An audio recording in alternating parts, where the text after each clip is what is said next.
Point पर, तो लगभग 100 पॉइंट के आसपास भी ऊपर मार्केट गई।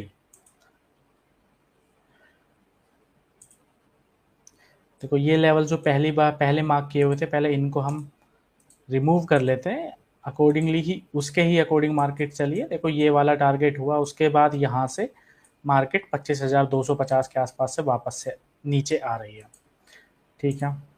लेकिन मार्केट का जो स्ट्रक्चर अब जो लग रहा है वो यहाँ से बुलिश ही लग रहा है, क्योंकि अगर यहाँ पे देखें तो मार्केट काफ़ी ज़्यादा नीचे, इस लेवल पे लोअर लोस बनते गए और उसके बाद एक हाई बनाया इसके आसपास का। इसको यहाँ से घसीट के ला सकते हैं क्या?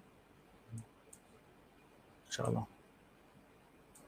एक हाई फिर यहाँ पे बना मार्केट का इस लेवल का, यहाँ से मार्केट नीचे इस लेवल को वापस से टच किया, मतलब यहाँ पे जो रेजिस्टेंस था, फिर वापस से मार्केट इस सपोर्ट के पास आ गए, जो ये वाली सपोर्ट थी 22,000 के आसपास, यहाँ से सपोर्ट, और फिर मार्केट ऊपर फिर इस लेवल को टच किया। इसका मतलब है एक नया लो नहीं बना यहाँ पे, इसको ही टच किया। उसके बाद फिर एक नया हाई बना 25,250 के आसपास का। उसके बाद मार्केट हल्की सी नीचे आई, ये मतलब मार्केट यहाँ ऐसे नीचे आई, थोड़ा ऊपर, अभी भी रेंज में ही यहाँ पे ट्रेड कर रही है। यहाँ पे अभी इस रेंज में ट्रेड कर रही है काफ़ी दिनों से मार्केट। यहाँ पे देखा जाए तो 24,500 25,200 के बीच में काफ़ी दिनों से अटकी हुई है। अब वापस से इसका जो एक अच्छा सपोर्ट है वो है ये लेवल। आज भी इसने इस लेवल पे एक सपोर्ट दिखाया है। यहाँ पे देखा जाए तो एक डोजी टाइप कैंडल बनी है, जो कि एक मतलब मार्केट ऊपर नीचे आई, सपोर्ट के आसपास डोजी बनी है, मार्केट ऊपर जाने के चांस है। हो सकता है आने वाले 1-2 दिनों में मार्केट दोबारा से 25,000 के लेवल को टच करे। जैसे यहाँ पे ये हैमर बना था, उसके बाद 2 दिन में ही मार्केट ने अच्छी रैली दिखाई और 300 साढ़े 300 पॉइंट की तेजी दिखाई थी 2 दिन में। उसके बाद जो भी इस लेवल पे एंटर हुए थे, मान लीजिए यहाँ पे जो भी एंटर हुए थे, उसके बाद जिसका ये वाला लेवल, मतलब ये जो ग्रीन कैंडल है, ये स्टॉप लॉस की तरह था, जिसका भी उसका स्टॉप लॉस हिट हुआ है यहाँ पे कल। एक तो इस कैंडल ने स्टॉप लॉस हिट कर दिया उसका, यहाँ से एग्जिट हो गए। उसके बाद मार्केट ने फिर शेक किया और आज यहाँ पे एक हल्की सी ग्रीन कैंडल बनी है, जो कि एक बुलिश सिग्नल हो सकता है यहाँ से, और मार्केट वापस से 25,000 और 25,250 के लेवल को टच कर सकती है आने वाले 1-2 दिनों में ही। कल तो निफ्टी की एक्सपायरी है, वीकली फर्स्ट एक्सपायरी मंथ की, तो देखते हैं कल कितना वॉलेटाइल रहेगा मार्केट। अगर हल्का फुल्का भी यहाँ से गैप अप हमें साइन दिखाता है, जैसे 24,800 के पास 24,850, 50 से 100 पॉइंट के अगर यहाँ पे से तेजी दिखाता है, तो फिर हमें वापस से फिर ऊपर के बड़े लेवल देखने को मिल सकते हैं और यहाँ पे फिर हमें सीधा 25,200 के लेवल निफ्टी में आते हुए दिख सकते हैं। चलो अब इसकी बात कर लेते हैं 15 मिनट के टाइम फ्रेम पर। इसको हटा देते हैं। बिल्कुल परफेक्ट जो इसकी सपोर्ट है, ये वाला लेवल 24,650, उस लेवल को इसने यहाँ पे टच किया, यहाँ पे टच किया 2 बार और एक बार 3, यानी कि इस लेवल को ये ब्रेक नहीं कर पाया 24,650 के लेवल को, और वहाँ से अभी 100 पॉइंट ऊपर है। और अगर 15 मिनट पे ही बात की जाए तो इस लेवल को ये ब्रेक करके आज थोड़ा ऊपर बंद हुआ है, मतलब ये जो इसका हर्डल था, यहाँ पे इसने रिजेक्शन लिया मार्केट नीचे और इसको ब्रेक कर दिया और वापस से रीटेस्ट किया। तो हो सकता है अब सारे साइन हम डेली टाइम फ्रेम पर देखें और 15 मिनट के टाइम फ्रेम पर देखें तो यहाँ से मार्केट बुलिश हो सकती है, और आने वाले दिनों में मतलब 200-300 पॉइंट या फिर हो सकता है हमें 400 पॉइंट की भी तेजी दिखे। और क्योंकि मार्केट में जो भी नेगेटिव चीज़ है वो सब डिस्काउंटेड है। कुछ टाइम पहले कोरोना का भी कुछ केसेस बढ़े थे, तो उसकी वजह से मार्केट थोड़ी बहुत डाउन हुई, लेकिन वो सब कुछ न्यूज़ डिस्काउंटेड है और अब यहाँ से मार्केट में जो सेटअप बनता हुआ दिख रहा है, हो सकता है यहाँ से अब और ऊपर ही जाए मार्केट। ठीक है, एक और बात करते हैं हम। ये तो हो गई निफ्टी की बात, अब बात करेंगे हम एक स्टॉक की। डिफेंस सेक्टर से एक स्टॉक उठाते हैं। डिफेंस सेक्टर काफ़ी चर्चा में रहा है पिछले कुछ दिनों से, गिरावट भी देखने को मिल रही है HAL में। डेली, सॉरी 1 वीक नहीं, चलो 1 वीक का चार्ट पहले हम एनालाइज करते हैं। यहाँ पे देखा जाए तो अगला एक अच्छी खासी ब्रेकआउट मिला हमें इस लेवल पे, यहाँ से ब्रेकआउट हुआ है इस वाली रेजिस्टेंस का, यहाँ से रेजिस्टेंस थी, ब्रेक हुआ, और अभी 2 हफ्तों से मार्केट हल्का सा डाउन है। लेकिन इस जो बुलिश कैंडल है,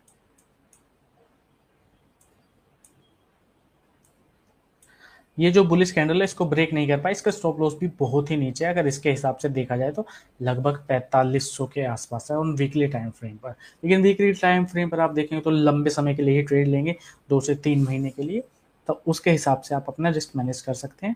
अपना मेन जो काम है अभी वो डेली टाइम फ्रेम, 15 मिनट के टाइम फ्रेम पर देख रहे हैं। डेली टाइम फ्रेम पर एक ही रेंज में ट्रेड कर रहा है, कितने दिनों से, काफ़ी दिनों से। एक हाई बना दिया है इस लेवल पे 5,5100 के आसपास, और फिर इस लेवल पे यहाँ पे ये ही ट्रेड कर रहा है। अब हमें देखने वाली बात ये है कि यहाँ से ये इसको, जो ये रेजिस्टेंस है, यहाँ से वापस नीचे आया था काफ़ी टाइम पहले, उसके बाद दोबारा से इसको ब्रेक तो किया है, यहाँ से ब्रेकआउट किया, लेकिन जब तक इस रेंज को ये यहाँ से ब्रेक नहीं करता है, इस वाली रेंज को, तब तक इसमें कोई लॉन्ग पोजीशन नहीं बनानी चाहिए। अगर स्ट्रक्चर देखें तो ओवरऑल स्ट्रक्चर तो बुलिश ही है। मार्केट यहाँ से ऊपर गई, ऊपर गई, ऊपर गई, और हल्का सा भी यहाँ कंसोलिडेट हो गया, और हल्का सा ये इस लेवल को ट्रेड भी कर रहा है, मतलब इस जो ये ट्रायंगल जैसा एक पैटर्न बन रहा है। तो यहाँ पे हमें इसके ब्रेकआउट का वेट करना पड़ेगा। बुलिश स्ट्रक्चर है तो मोस्ट प्रोबेबली चांस है कि यहाँ से और भी ज़्यादा बुलिश हो जाए मार्केट, और ये जो दोबारा से लेवल है, ये यहाँ से ब्रेक होते ही हमें 5500 के लेवल HAL में जल्दी देखने को मिल सकते हैं। बस हमें वेट करना होगा इसके ब्रेकआउट का, यहाँ से सीधा ऊपर की तरफ, ठीक है। इसके बाद आते हैं हम अपने इसी HAL को 15 मिनट के टाइम फ्रेम पे, हल्का सा स्ट्रक्चर बियरिश है। पहले इसकी ये जो हमने पुरानी हमारी को डिलीट करते हैं,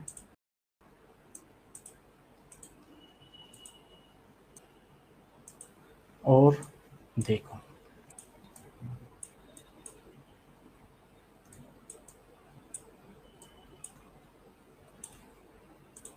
देखो मार्केट शुरू में ऊपर उठा, नीचे आया, और ये अभी लेवल को बना रहा है। इसको बोलते हैं राइजिंग विजिट पैटर्न, ठीक है। ये एक बेयरिश पैटर्न है, पहली बात। और स्ट्रक्चर भी यहाँ पे 15 मिनट के टाइम फ्रेम पर बेयरिश है।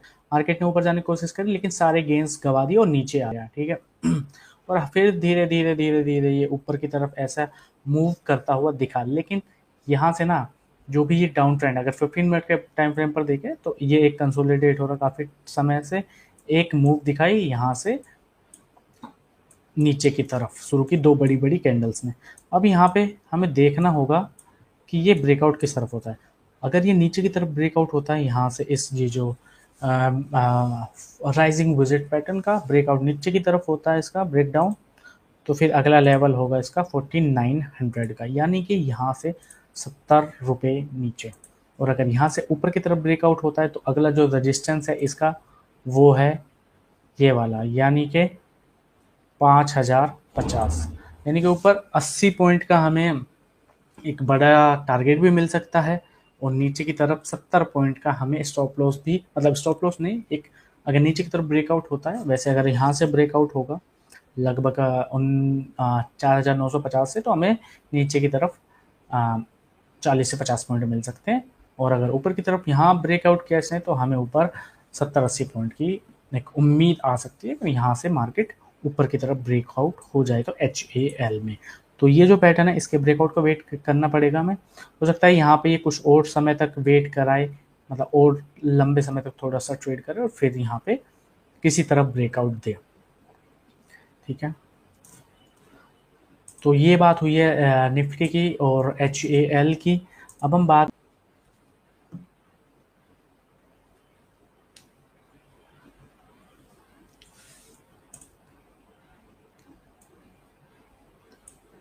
सिल्वर में। आज सिर्फ डेली टाइम फ्रेम पर देखेंगे अभी। ये बढ़िया बढ़ोतरी यहाँ से कल का जो परसों का कैंडल एकदम तेज भागा, उसके बाद देखें तो एक हैंगिंग मैन जैसा पैटर्न बना है। हैंगिंग मैन इसको बोलते हैं जब एक बड़ी विक नीचे की तरफ हो और ऊपर हल्की सी जो नेक है ना ये दिख रही हो और ये बॉडी हो छोटी, तो हो सकता है ये वाला जो लेवल है ये भी क्रॉस है। मतलब जो हैंगिंग मैन का लो बना हुआ है ये $34 का, हो सकता है यहाँ तक मार्केट एक बार जरूर टच करे सिल्वर के में। तो यहाँ से ना हम एक सेल ट्रेड ले सकते हैं। इस पर सेल पे क्लिक करेंगे इस लेवल के टारगेट के लिए जो कि $34 के आसपास का। ये क्वांटिटी हो गई अपनी, ये इतना रिक्वायर्ड मार्जिन हो गया और ये हो गया अपना रिक्वायर्ड मार्जिन और ये टोटल ट्रेड हो गया इसका। अगर हम डील पे क्लिक करते हैं तो सोल्ड यहाँ पे डील दिख जाएगी अपनी। सिल्वर का ये दिखा दिया है, अभी ये लॉस चल रहा है और हमारी जो गोल्ड पे जो ट्रेड था बाई किया हुआ था उस पर $162 का हमारा प्रॉफिट चल रहा है। इसको यहाँ से हम क्लोज कर सकते हैं, ठीक है, क्योंकि मार्केट अभी थोड़ा सा वो नीचे के आने की तरफ है। यहाँ पे $500 के आसपास का प्रॉफिट था जो अभी कम हो गया है, तो यहाँ पे क्लोज डील हमने कर दी है। प्रॉफिट जो बुक हुआ है वो इतना, ठीक है। यहाँ से आप और ये ट्रेड ले सकते हैं। ये जो मैं आपको सिखा रहा हूँ ये सिर्फ डेमो ट्रेडिंग है, ये रियल ट्रेडिंग नहीं है, तो इसके अकॉर्डिंग आप कोई भी ट्रेड ना करें। ये सिर्फ सिखाने के लिए कि आप iForex से प्लेटफॉर्म पर कैसे ट्रेड ले सकते हैं। ओके, तो ये जो मैंने आपको दिखाया है ट्रेड लगा के, ये सिर्फ डेमो है एजुकेशन पर्पस के लिए, ठीक है। तो गाइस आज के लिए इतना ही, मिलते हैं हम अगली वीडियो में, इसमें हम नए टॉपिक्स पर बात करेंगे। तब तक अगर आपका कोई सजेशन हो तो प्लीज़ कमेंट सेक्शन में ज़रूर बताइए, उसी टॉपिक पर हम बात करेंगे। मिलते हैं नेक्स्ट वीडियो में। Thank you so much for joining.